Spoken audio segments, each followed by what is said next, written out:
Indian market के अंदर पिछले कुछ टाइम के अंदर बहुत सारे ब्रांड्स हैं जिन्होंने अपनी एडीवी बाइक को लॉन्च किया। अगर आप रॉयल एनफील्ड को देखते हो तो उनके पास ऑलरेडी एक एडीवी बाइक है, यानी कि हिमालयन जो 450 रहने वाली है वो काफ़ी ज़्यादा ज़बरदस्त ऑफ रोडिंग कैपेबिलिटी आप लोगों को ऑफर करती है।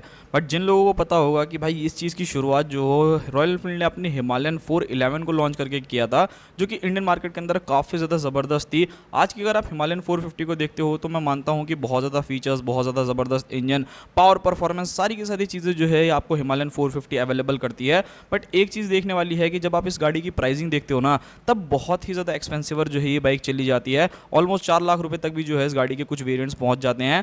बट रॉयल एनफील्ड जो हो इंडियन मार्केट के अंदर कुछ और चीज़ें भी प्लान कर रहा है।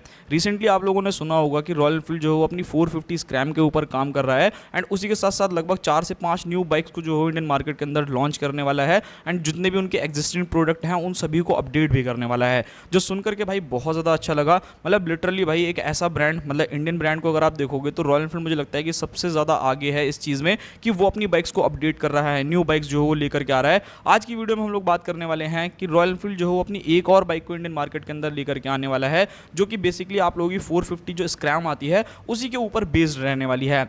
इस बाइक का जो कोड नेम दिया गया है वो D4G करके दिया गया है। एंड इस बाइक के अंदर क्या क्या चीज़ें मिलेगी उन सभी चीज़ों के बारे में बात करते हैं। अब अगर आप आज के टाइम में देखते हो तो आप लोगों को जितनी भी बाइक्स देखने को मिलती है ना एडीबी, वो मोस्टली जो हो आप लोगों को 300 350 सीसी के आसपास में मिलती है।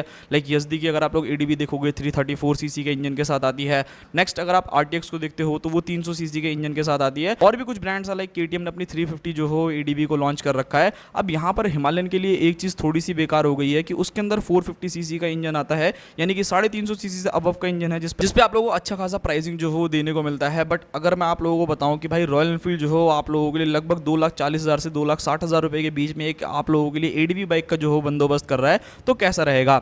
आप लोगों ने रॉयल एनफील्ड की हिमालयन 411 को तो देखा ही होगा। ये बाइक जो हो दोबारा से इंडियन मार्केट के अंदर दस्तक देने वाली है। पहले जो इस बाइक के अंदर आप लोगों को पावर फिगर्स देखने को मिला करते थे, वो प्राइसिंग भी जो हो काफ़ी कम थी। बट यहाँ पर रॉयल एनफील्ड क्या करने वाला है कि वो अपनी जो आप लोगों की 450 स्क्रैम है ना, उसी को हिमालयन के अंदर भी जो हो वो कन्वर्ट करने वाला है, ताकि काफ़ी लोगों के लिए जो हो अफोर्डेबल हो सके एंड ये बाइक जो हो सीधा कंपटीशन दे सके आप लोगों की आरटीएक्स को, यजदी की जो आप लोगों की एडीबी आती है, इन सभी बाइक्स को।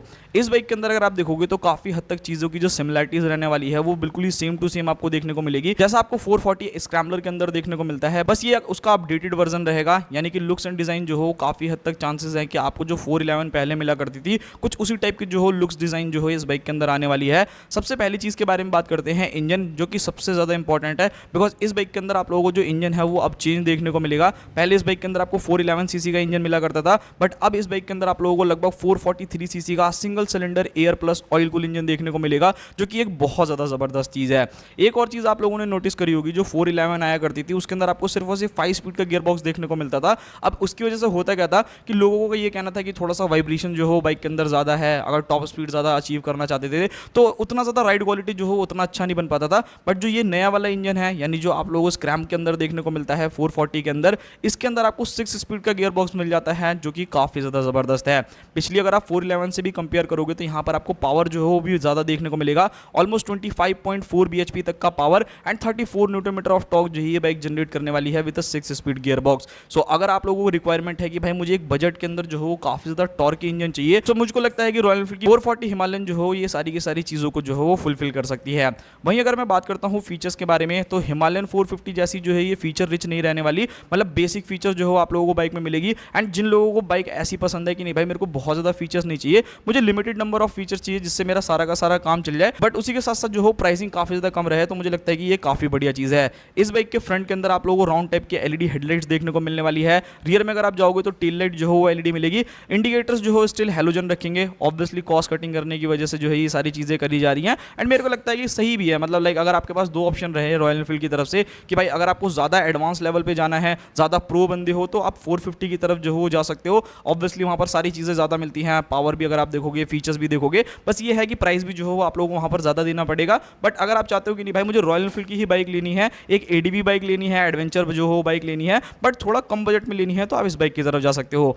बाइक के अंदर आपको semi digital meter, halogen indicator, dual channel ABS, switchable ABS, 15 litre तक का fuel tank, kill switch, hazard light, USB charger and gear indicator जैसी चीज़ें जो हो वो मिल जाएंगी, जो कि एक काफ़ी बढ़िया चीज़ है। अब यहाँ पर अगर आप लोग इसको कंपेयर भी करते हो 440 जो आप लोग स्क्रैम आती है, तो यहाँ पर आपको काफ़ी ज़्यादा चीज़ें जो हो वो चेंज देखने को मिलेगी। जो नॉर्मल आपकी 440 स्क्रैम्बलर आती है उसके अंदर आप लोगों को I think 19 inches and 17 inches के जो हो सेटअप मिलता है। अलॉय व्हील्स का एंड स्पोक व्हील में भी अगर आप जाना चाहते हो तो वो भी जा सकते हो।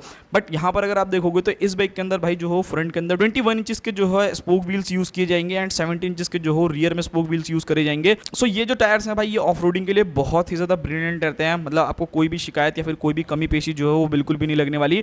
वहीं अगर मैं ब्रेकिंग सिस्टम के बारे में बात करूँ तो यहाँ पे भी आपको ब्रेकिंग जो हो काफ़ी ज़्यादा इंप्रूव्ड देखने को मिलेगी। लाइक इस बाइक के अंदर अगर आप फ्रंट में जाते हो तो लगभग 300 mm तक की जो हो फ्रंट में डिस्क देखने को मिलेगी एंड रियर में अगर आप लोग जाते हो तो लगभग 240 mm तक की जो हो रियर डिस्क आप लोगों को इस बाइक में मिलने वाली है। सो ये एक मुझे काफ़ी ज़्यादा अच्छी चीज़ लगी कि भाई एक और ऑप्शन जो हो एडिशनली हो जाएगा। मतलब अगर आप लोगों का बजट कम ज़्यादा है तो भाई आप उस हिसाब से जो हो रॉयल एनफील्ड की इस बाइक को भी ले सकते हो। वहीं अगर मैं बात करता हूँ सस्पेंशन के बारे में तो देखो स्क्रैम से अगर आप कंपेयर करोगे तो उसके अंदर जो सस्पेंशन का ट्रैवल है वो आपको काफ़ी हद तक कम देखने को मिलता है। मतलब वो बाइक अच्छी है, ऐसा नहीं कह रहा कि वो बेकार बाइक है, वो अपने कैटेगरी के हिसाब से जो हो काफ़ी अच्छी चीज़ें ऑफर करती है। बट यहाँ पर जो आपको सस्पेंशन देखने को मिलेंगे वो टेलीस्कोपिक मिलेंगे एंड रियर में आपको मोनोशॉक एब्जॉर्बर्स देखने को मिलेंगे एंड उसी के साथ जो इनका ट्रैवल रहेगा ना वो भी बहुत ज़्यादा ज़बरदस्त रहेगा, जिसकी वजह से आप लोग अच्छा खासा ऑफ रोडिंग कर सकते हो, उछालना हो, कुदाना हो एंड कहीं ना कहीं ये डायरेक्ट जो हो यूएसडी की जो एडीबी आती है उससे काफ़ी हद तक जो हो कॉम्पिटिशन कर सकती है। बिकॉज लुक्स में देखो ना तो काफ़ी हद तक जो हो थोड़ी सी सिमिलरिटीज आप लोगों को दोनों बाइक्स के अंदर देखने को मिलती है। बट ऑब्वियसली रॉयल एनफील्ड पे जो हो थोड़ा सा ज़्यादा भरोसा है।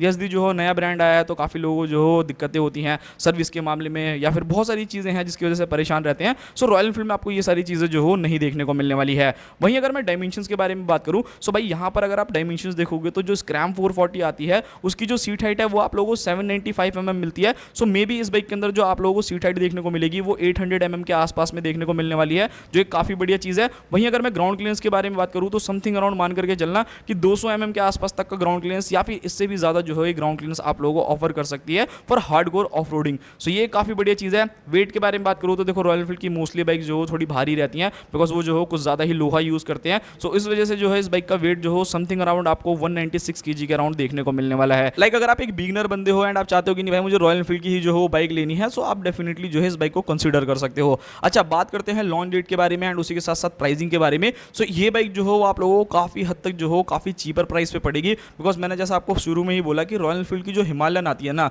बहुत परफेक्ट मशीन है, बहुत ज़्यादा चीज़ें अच्छी हैं। बट जिस बंदे का बजट ही उतना अलाउ नहीं करेगा तो वो कहाँ से ही लेगा। मतलब यहाँ पर जो चीज़ें हैं वो देखनी पड़ती हैं। सो इस बाइक की अगर प्राइसिंग आप लोग लेकर के चलोगे तो लगभग 2,40,000 से लेकर के 2,60,000 रुपये के बीच में जो है ये बाइक आप लोगों को इंडियन मार्केट के अंदर देखने को मिलेगी एंड 2026 के एंडिंग तक बताया जा रहा है या फिर मे भी जो फेस्टिव सीजन है उसके अंदर तक जो हो रॉयल एनफील्ड अपनी हिमालयन 440 को जो हो इंडियन मार्केट के अंदर लॉन्च कर देगा। अब यहाँ पर ये चीज़ मत कंफ्यूज होना कि भाई वो तो आप लोगों की 450 सीसी है, ये 440 सीसी है तो कितना ही डिफरेंस है 10 सीसी के लिए क्या भाई 10 सीसी का तो आप लोगों को समझ में आ रहा है। बट उसी के साथ अगर आप पावर में देखोगे, प्राइसिंग में देखोगे, फीचर्स में देखोगे तो बहुत ज़्यादा जमीन आसमान का फर्क रहेगा। वहीं अगर मैं कंपटीशन के बारे में बात करूँ तो एसडी की एडीवी, आरटीएक्स हो गई, एक्सपल्स को भी रख सकते हो। इवन आप लोगों को जो है बीएसए की थंडरबोल्ट भी देखने को मिलेगी, उस बाइक से भी जो है इस बाइक का कंपटीशन होने वाला है। सो आप लोगों को क्या लगता है कि ये प्लान जो हो रॉयल एनफील्ड का काम करेगा इंडियन मार्केट के अंदर या फिर नहीं, वो आप मुझे कमेंट बॉक्स में बताना। बाकी मिलते हैं किसी और नेक्स्ट वीडियो में। एंड अगर आप चाहते हो कि रॉयल एनफील्ड की 5 अपकमिंग बाइक्स के ऊपर मैं वीडियो बनाऊं तो उसके लिए भी आप मुझे कमेंट कर सकते हो।